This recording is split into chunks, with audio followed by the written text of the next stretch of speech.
و ثمر ہو یا ہو قاسمی اور غفران جیسا۔ یہ رافضی لوگ سارے کٹھے کیے ہوئے ہیں، علماء کوئی روکنے والا نہیں ہے ان کو۔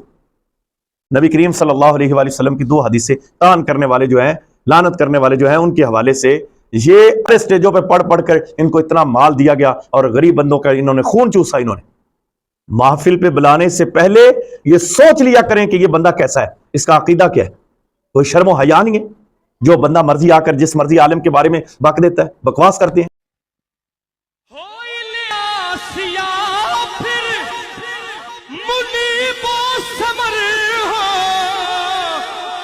یا ہو قاسمی اور غفران جیسا، او ویسے رضاکار ہو یا کہ کوئی، یا پھر ہو حجاج و حسان جیسے، علی کے ملنگوں سے ان پر جو میں کرایا مزایا گیا ہے، علی کے ملنگوں سے ان پر جو میں نے تبرہ کرایا مزایا۔ ہائے منافقین نے کیا کیا بدل دیا، بغض علی میں طور طریقہ بدل دیا۔ سنی ہے اور ذکر علی ناپسند ہے، یہ کس نے ہسپتال میں بچہ بدل دیا، یہ کس نے ہسپتال میں بچہ بدل دیا۔ وہ کیسے بندے جو مروان ہو گئے، پر وہ قیمتی ہے جو یہاں سلمان ہو گئے۔ بدر احد حنین اور خیبر کے بعد جو کچھ نہ کر سکے وہ مسلمان ہو گئے، موت کے ڈر سے کیا ہم علی چھوڑ دے۔ بسم اللہ الرحمن الرحیم۔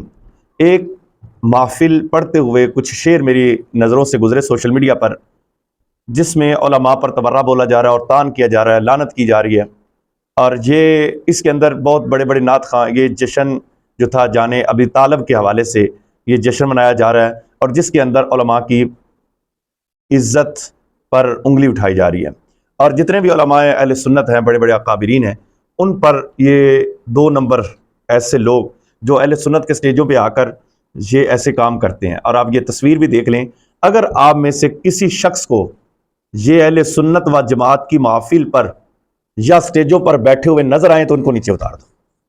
ان کو پتہ ہی نہیں ہے تعظیم کا، ان کو پتہ ہی نہیں ہے کہ اصل پہلی بات تو یہ ہے کہ نعت ہوتی کیا، ان کو یہ بھی نہیں پتا۔ حمد کیا ہوتی ہے، ان کو یہ بھی نہیں پتا۔ شان ابی طالب بیان کرنا ہے تو ان کو یہ نہیں پتا کہ وہ بیان کیسے کرنا ہے۔ تو بھائی ضرور بیان کرو، کوئی آپ کو یہ نہیں روکتا، لیکن اہل سنت و جماعت پر اگر تم علماء پر بھوکو گے تو تمہارا اشر برا ہوگا۔ میں ہر اس بندے کے خلاف ہوں جو بندہ غلط کرتا ہے، دین کے ساتھ غلط کرے تو ہمارا ان کے ساتھ کوئی تعلق نہیں، وہ کوئی بھی ہو، کسی بھی مسلک کے ساتھ کیوں نہ ہو۔ میری آپ ویڈیو دیکھ لیں، میں نے کیا کیا اس کے ساتھ، عمران عاصی کے ساتھ کیا اس کا اشر کیا ہے۔ لیکن آپ یہ مت سوچیں کہ کل آپ ہمارے سٹیجوں پہ آگے پڑھیں گے۔ اب یہ واضح ہو رہا ہے لوگوں پر کہ یہ لوگ اہل سنت و جماعت کے ساتھ ان کا کوئی تعلق نہیں ہے۔ یہ رافضی لوگ سارے کٹھے کیے ہوئے ہیں، علماء کوئی روکنے والا نہیں ہے ان کو۔ نبی کریم صلی اللہ علیہ وآلہ وسلم کی 2 حدیثیں طعن کرنے والے جو ہیں، لعنت کرنے والے جو ہیں، ان کے حوالے سے یہ حدیث مسلم کی ہے۔ پہلی میں حدیث سنا رہا ہوں۔ نبی کریم صلی اللہ علیہ وآلہ وسلم نے فرمایا، بہت لعنت اور طعن کرنے والے قیامت کے دن نہ گواہ ہوں گے نہ شفیع ہوں گے۔ اور دوسری حدیث ہے، اس کو ترمذی کے اندر نقل کیا گیا ہے، یہ ترمذی کے اندر موجود ہے، حضرت عبداللہ بن مسعود رضی اللہ تعالیٰ عنہ سے کہ نبی کریم صلی اللہ علیہ وآلہ وسلم نے فرمایا مومن نہ تان کرنے والا ہوتا ہے، نہ لعنت کرنے والا ہوتا ہے، نہ فاش بکنے والا ہوتا ہے، نہ بےہودہ بات کرنے والا ہوتا ہے۔ مومن سرکار نے خود فرمایا، ترمذی کی حدیث ہے، یہ حوالہ بھی میں نوٹ کر لیا، کوئی شرم نہیں ہے ان کو، کوئی حیا نہیں آتی۔ ہمارے سٹیجوں پہ پڑھ پڑھ کر ان کو اتنا مال دیا گیا اور غریب بندوں کا انہوں نے خون چوسا۔ انہوں نے محفل پہ بلانے سے پہلے یہ سوچ لیا کریں کہ یہ بندہ کیسا ہے، اس کا عقیدہ کیا ہے۔ کوئی شرم و حیا نہیں ہے، جو بندہ مرضی آ کر جس مرضی عالم کے بارے میں بک دیتا ہے، بکواس کرتے ہیں۔ نبی کریم صلی اللہ علیہ وآلہ وسلم کے یہ فرمان ذہن میں رکھ لیں۔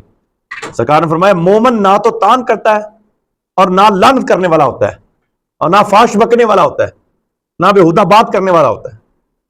کوئی شرم و حیا نہیں ہے، جو مرضی آ کے سٹیج پہ بکواس کر جاتا ہے، کوئی پوچھنے والا ہی نہیں ہے۔ تو لہٰذا یہ لوگوں کا، یہ ان کا، نعت خانوں کا اب وقت آ گیا ہے کہ ان رافضیوں کو اپنے سٹیجوں سے نیچے اتارے۔ انہوں نے تماشا بنا کے رکھ دیا، دین کے ساتھ مذاق کر رہے ہیں، کبھی کدھر کبھی کدھر۔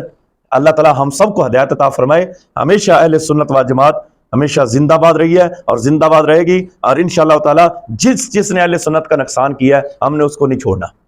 اللہ ہم سب کو ہدایت عطا فرمائے۔